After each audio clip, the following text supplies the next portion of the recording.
Hello and welcome, I am Arumba, thank you for joining me. Let's play some more Brandenburg into now Prussia in Rights of Man in Europa Universalis 4. Okay, so it's been like a week since I played last because I was actually out of the country for a while. And I had a chance to get caught up on the comments and stuff, and also just to kind of decide, I think, what I'd like to do with this campaign.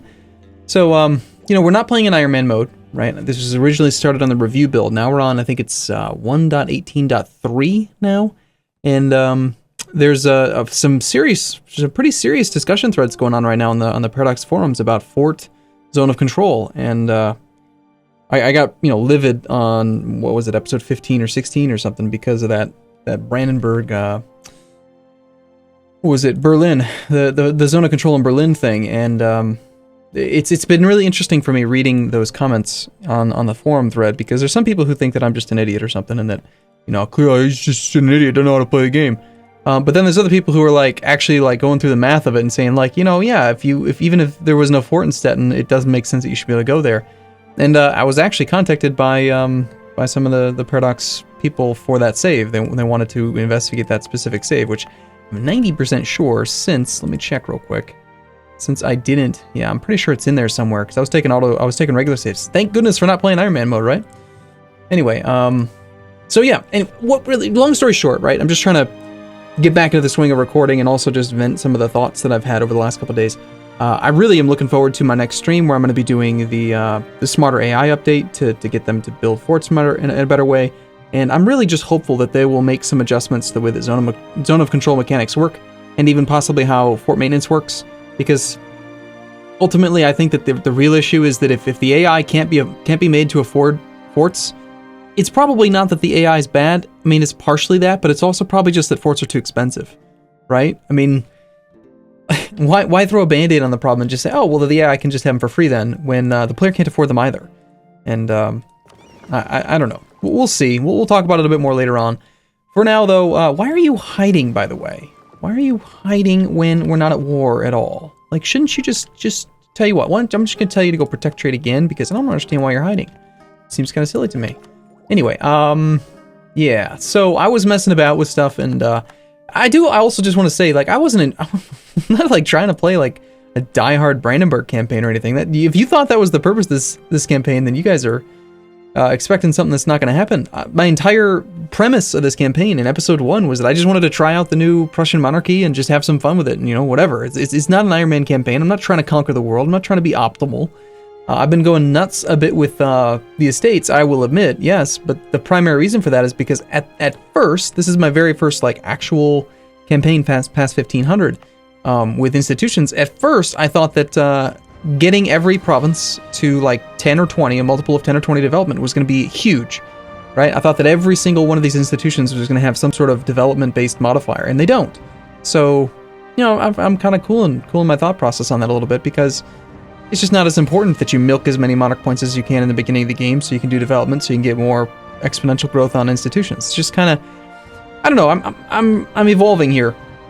I kind of feel like, yeah, it's nice when you can get it, but at the same time, just kind of, you know, expand towards people who have it and conquer things when you can, and it just kind of happens when it happens. You know, it's meh, it's whatever. Anyway, let's go ahead and play a little bit here. I've also been kind of going nuts with Condottieri, but hey, that's because finally you can use the mechanic, so. Anyway, we have AI. This is one thing I wanted to test here. I wanted to see what's going to happen with Muscovy if I actually don't do what they want me to do here. I don't even remember who we're really married to.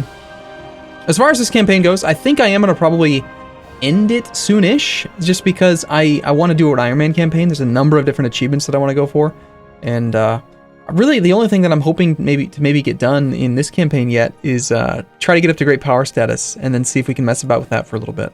We're very close, right? We're at 193 out of, and the next highest is at 235. So really all we have to do is just get this next tech cost modifier, or pick up some more development, and we'll be able to beat Delhi. So Aragon apparently does already have the colonialism modifier. How are we looking on colonialism? I think we are just now recently getting it to spread into our territory. So we'll be able to embrace this pretty quickly. We're 4.7 and 7.87% embraced already in these two provinces, and it's growing at a pretty good clip. Port or capital in New World Colony's homeland. Port neighboring province with colonialism. Port neighboring. This is that one where I think it actually does have to be adjacent to you instead of over the sea tile, which is always interesting to me. Well, they've kind of changed some of that information around. So Hungary, were we trying to do this for a particular reason? I don't remember. Like I said, it's been a week since I played last. This guy had a Regency Council. Possibly that was what it was. I'm going to say no, because we can always pick it up later if we want to. Oh, here was something I just saw. In our government screen, you require at least 50 military power to militarize your country, but you only have 11, and yet the button's not grayed out. So I have to click it. I just have to see what happens. Let's find out. Yeah, okay. Do we go negative?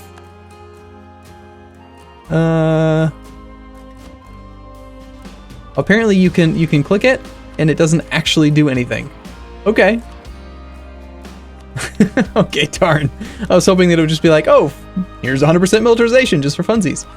That'd be good. So yeah, one of the things that I want to test is what's going to happen here with the Condottieri people. We've got 0 months left until he's no longer happy, and I just want to see if maybe he will stop being... If all other AI nations... I think that's how I remember it working in the past, but I never really messed about with it very much in whatever patch they came out in. So I'm very curious to see what happens here if we intentionally are not good. All right, so we've disappointed one of our Condottieri clients. Let's go see if there's anybody who wants more. Okay, here we go. Yeah, it actually says right in the text. They've canceled the agreement. They had expected us to do more fighting. Our reputation has been tarnished, and making new offers will be difficult for 15 years. But here's the thing, is that I had like 8 days there, I think, that I could have canceled it, because it had already been 18 months. So I would be willing to bet that as long as you're proactive on it and you cancel it the second you're allowed to, you could probably just continue to dick the AI around and never really have to worry about it. I wish I could also know a little bit more about specifically what it is they're disappointed. Like, how exactly? How much do you really have to do? Let's just see if we can find out. So what's the malice here? Would dismiss the troops. Okay, there's got to be somebody nearby who's at war. We can just check some of the numbers here. Poland is our rival. And yet we can... Nah, never mind. You have rivaled me. Yeah. Oh, we're not messing with Sweden at all. Damn it. Someone, it's got to be at war that I can work with. France. France doesn't really care about us much. I have a truce with them. I don't think we've been involved with Bavaria. Don't trust you will participate negative 250. Okay, that's a pretty sizable malice. So basically, it completely prevents you from doing any Condottieri for 15 years. Okay, well, I think that's fair, but I'm curious now to see if we can continue to mess about with it a bit.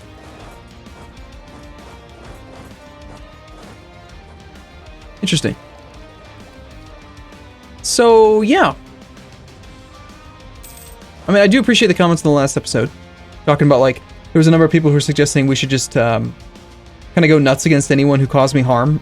Like, just go crazy against France and Castile. Just because. It's nice to see some of the bigger nations actually kind of blobbing a bit. And I cannot wait to get my hands on the Smarter AI mod update, because I think it's going to make them even better.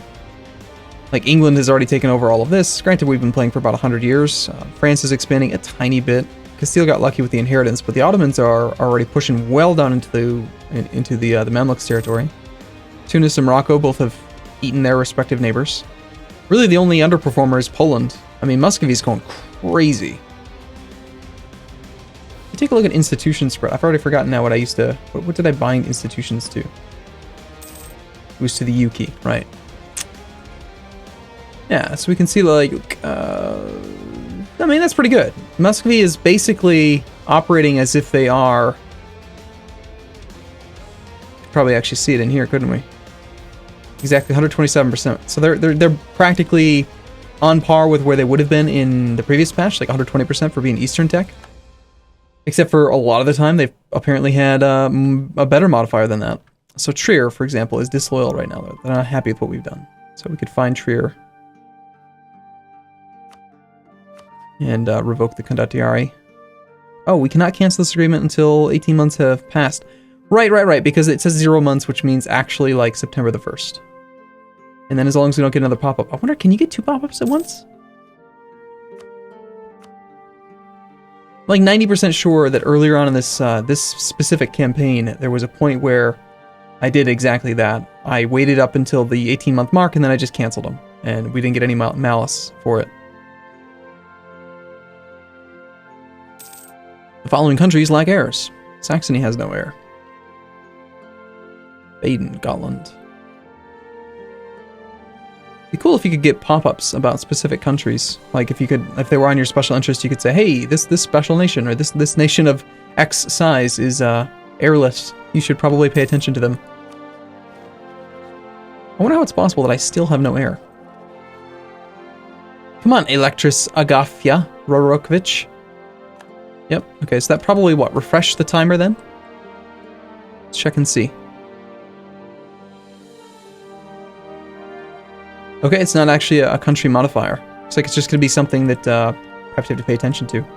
Agafia is becoming well known for her interest in the military. She's often seen walking with our generals, engaged in deep conversation, and she has even begun attending the Council of War. Alright, cool. Military tech cost minus 10% until 18 November 1547. 20 years. Wow. Dude, she's a badass. Now what is... Oh, is it probably because she's got high military skills she's more likely to have that modifier? Cool. So that on top of the fact that we have innovative ideas. It's a shame that we're trying to knock out offensive right now. But, I mean, yeah, if we could get the Leader Siege modifier there, I'd still think that's probably better. Plus, don't we have the, idea cost right now? Yeah, individual creeds.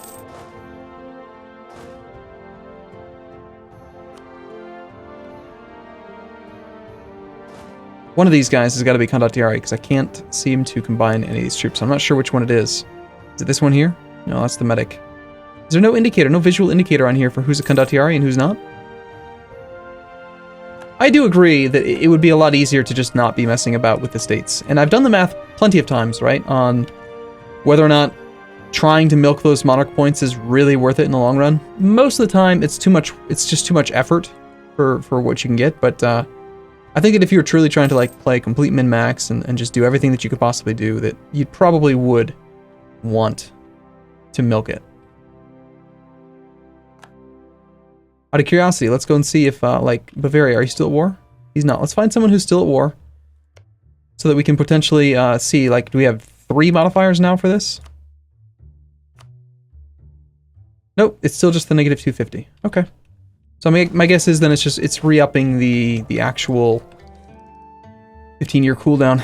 And the last thing that I was experimenting with there was that, yes, we can actually profit from hiring mercs and renting them out to other people, which is kind of insane. But also good. If I could do it over again, I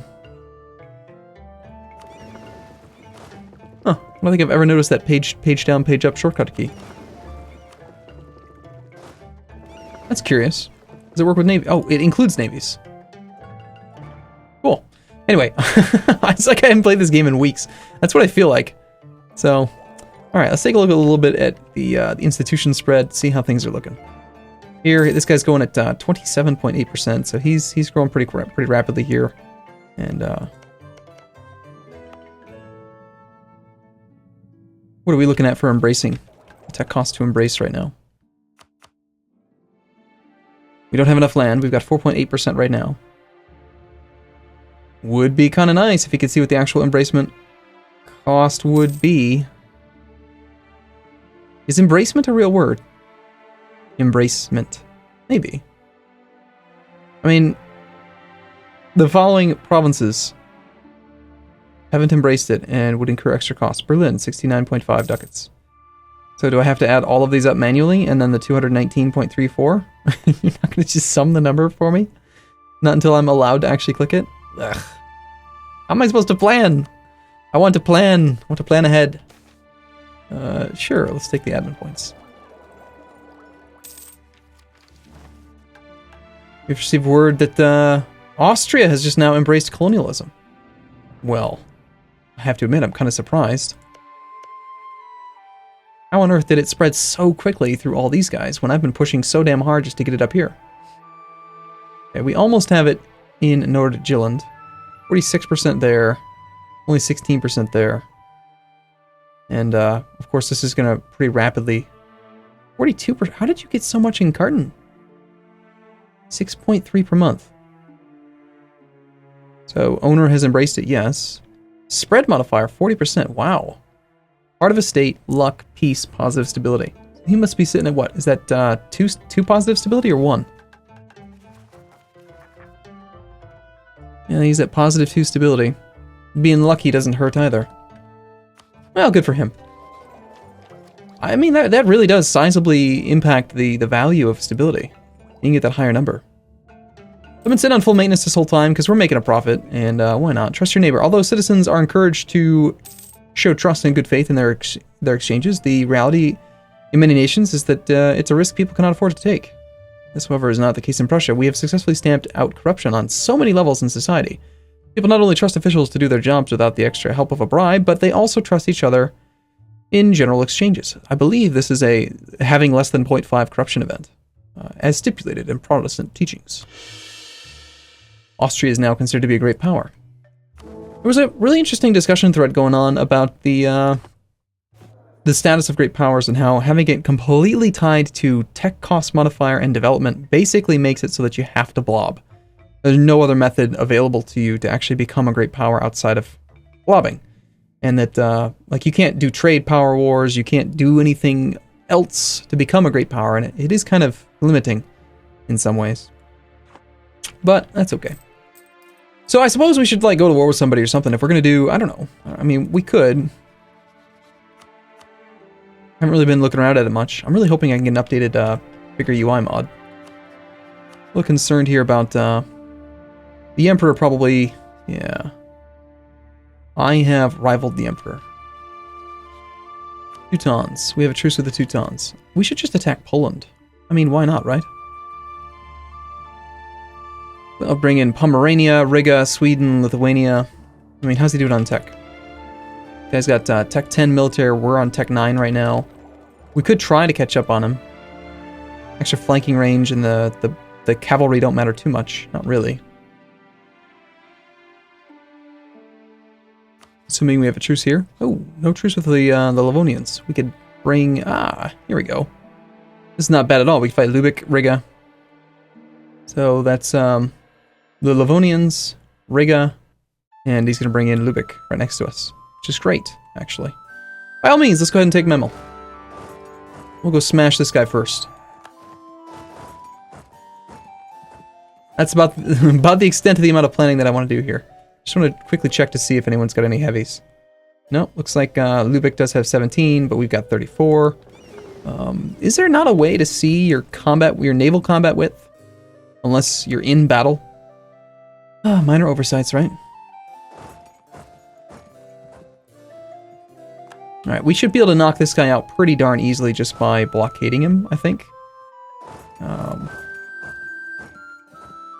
Yeah, I actually kind of feel like this is an interesting situation here where I understand why I'm allowed to march to Lubeck because of the zone of control of Rostock and Lubeck conflict on Wismar, but basically, ironically, the only province that's protected with his 2 forts is this one.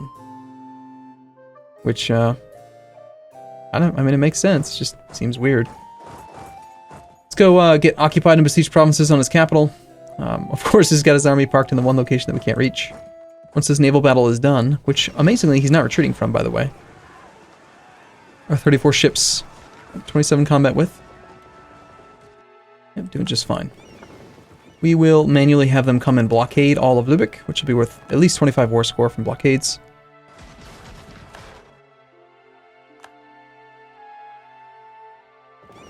Alright, let's go ahead and, how quickly can we dock up here? Be there on the 31st of July. Okay, so pretty much every ship's going to need some repairs. Let's go get 1 tick of repairs and then come back out.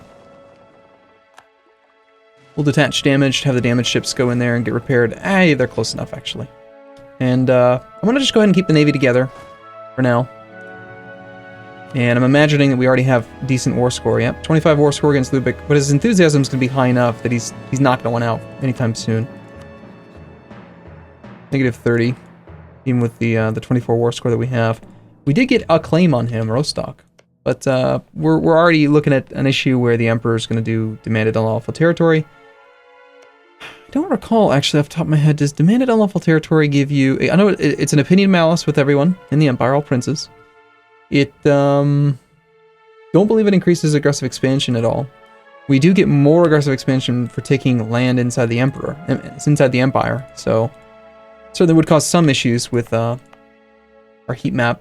Also, one of the issues I think we ran into in the beginning of this campaign was just that the version that I started the campaign on was bugged a bit when it came to aggressive expansion. They rolled back the changes that they made in 1.18 to 1.17, and that had all of that had happened prior to me loading the game up for just this one episode. So yeah, anyway, I don't know. I'm gonna think about it a bit more. Do leave your comments down below. I mean, I am all for doing a full-on big conquesty type campaign, but I think I'd prefer to do it in an Iron Man save, just so we can get an achievement, because, you know, why not? And yeah, I mean, we'll talk about it. So let me know what your thoughts are down below. I look forward to seeing you in the next one. Thanks for watching, everyone. See you soon.